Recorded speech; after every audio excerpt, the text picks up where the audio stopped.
This is the most viewed moment in the entire history of the NBA. And this is the most least viewed moment in the history of the NBA Finals. Every single corner of the sports world is talking about the NBA's viewership decline. The fact that some NBA games are getting less viewers than WNBA games has sparked a lot of conversation. And the reality is, it's for good reason. The NBA is averaging 1/3 of the viewership it was 25 years ago. Game 6 of the 1998 NBA Finals had 36 million viewers. And that's the most watched game in the history of the NBA. But Game 6 of the 2020 NBA Finals had only 8.3 million viewers, and it's the least watched Game 6 in the history of the NBA Finals. And if you want to attribute that to the pandemic, you've also got to think people were trapped in their houses with nothing to do, and they still chose to not watch the NBA Finals. I'm good.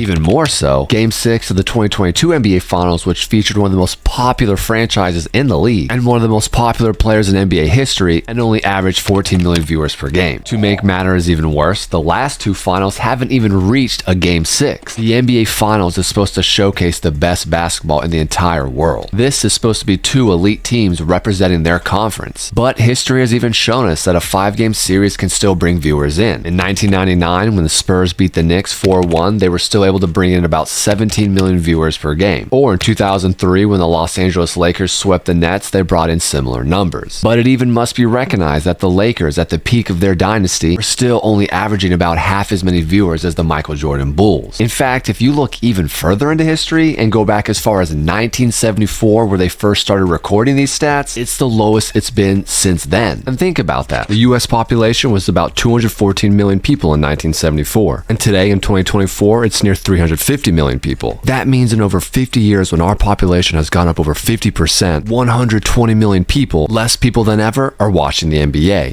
Drink your water. That sub button. Even though technology has made it even more accessible than ever, this is actually an extremely alarming trend if you're an NBA owner, a fan, executive, or a player. The question is, why is this happening, and what exactly does it mean? What factors are contributing to the NBA going from the most prestigious basketball league worldwide to an enterprise that seems to be bleeding customers? The first thing people are going to want to point to is the league being enamored with statistics, especially the expected points per shot or expected value per shot, depending on who you speak to. To keep things simple, this essentially means that some shots are worth more than others, and if you shoot more of these shots throughout a game, you'll on average win more. And based on league averages, this is essentially what it looks like for most players, depending on the percentage they shoot from that area. The higher their percentage, the higher the points per value in that area. Teams have learned it is way more valuable to shoot threes or shots right at the rim. That's obviously become a problem. This really only became an option and a focus as the league's abilities have greatly shifted towards the three-point shot after players like Steph Curry and Klay Thompson influenced an entire generation to just let it rain from anywhere on the court.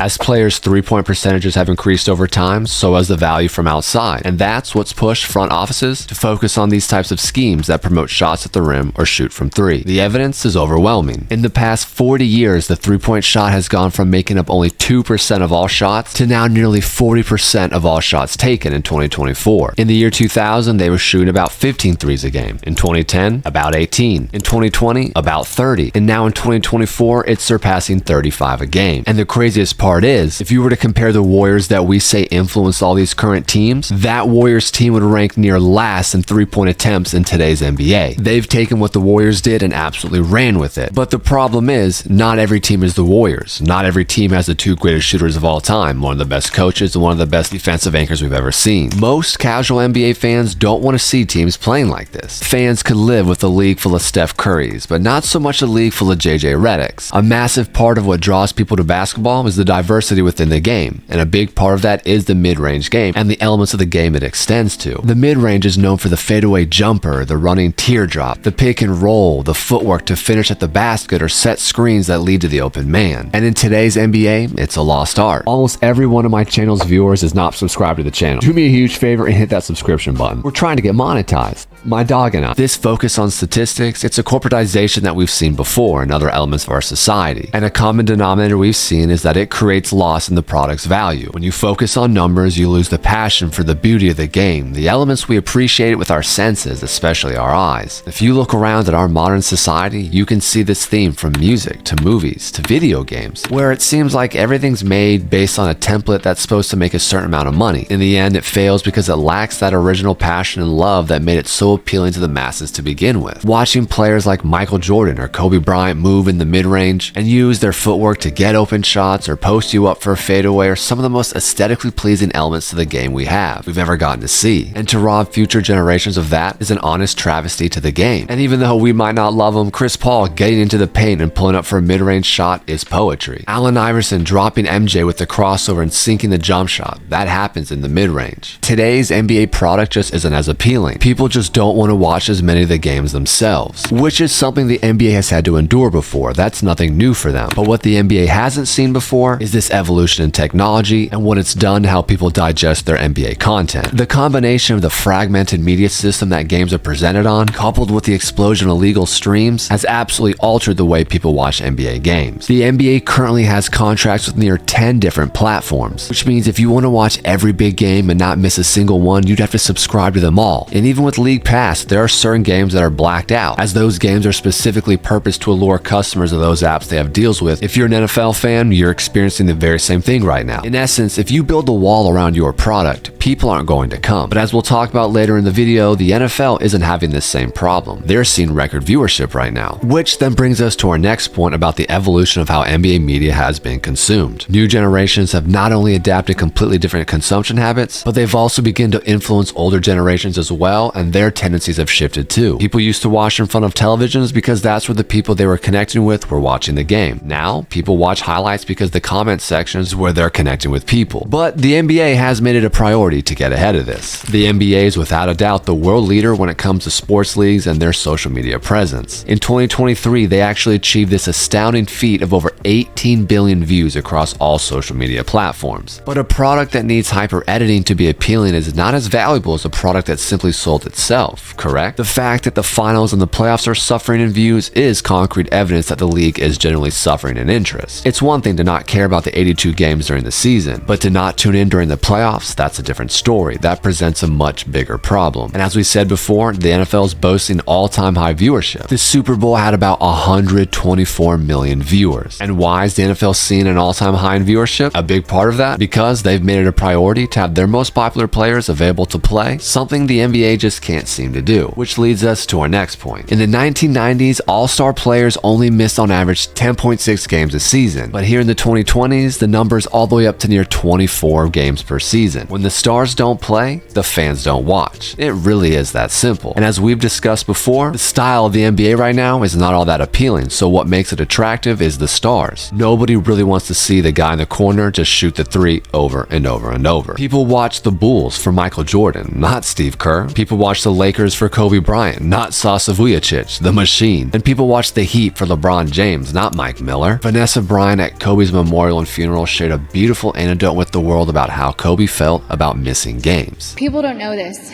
but one of the reasons my husband played through injuries and pain was because he said he remembered being a little kid sitting in the nosebleeds with his dad to watch his favorite player play. I remember asking him why he couldn't just sit a game out because he was hurting. He said, "What about the fans that saved up to watch me play just once?" He never forgot about his fans. Rest in peace to Kobe Bryant. One thing most everyone watching this video can relate to is the tough economic conditions we've all endured the last couple of years. Prices seem to be rising everywhere. So when money is tight, fans aren't going to want to risk spending money on tickets or even making plans to watch games if there's uncertainty about their superstars playing. Which begs to offer, how do you get people making $60 million a year motivated to play every single game? Is it even possible to motivate someone in that position? Which does create a disconnect from the league and the everyday viewer. When the NBA has fans that are working 60-hour weeks and they're seeing someone being paid $60 million a year taking games off, they're not going to be able to relate to that player and not be able to relate to that league. And again, that's the last thing the NBA wants. Which of course leads us into our next point, which we'll be very brief about because I don't feel the need to linger on this. We must recognize the timing in which the NBA really started to see a massive drop in viewers. And this was when the league decided to incorporate themselves in politics. And we all know when you go political, you are going to alienate a large portion of your fans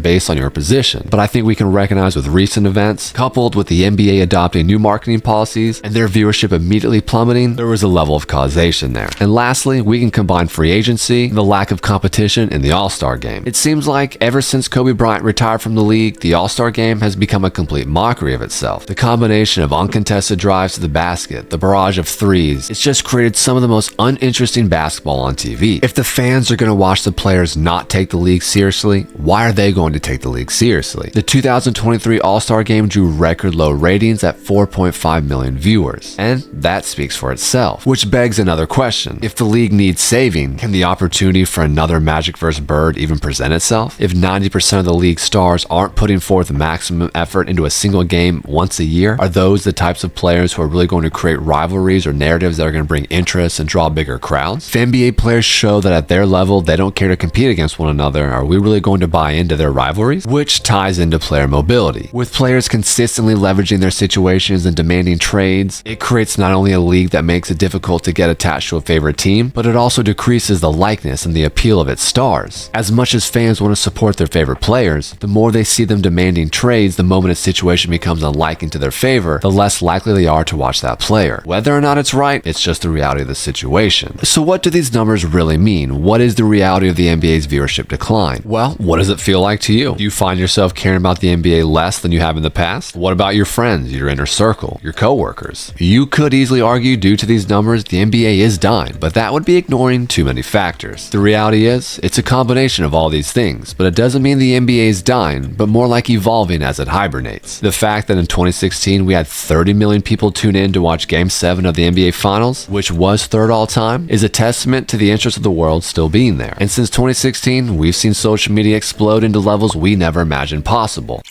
Serious, drink your water.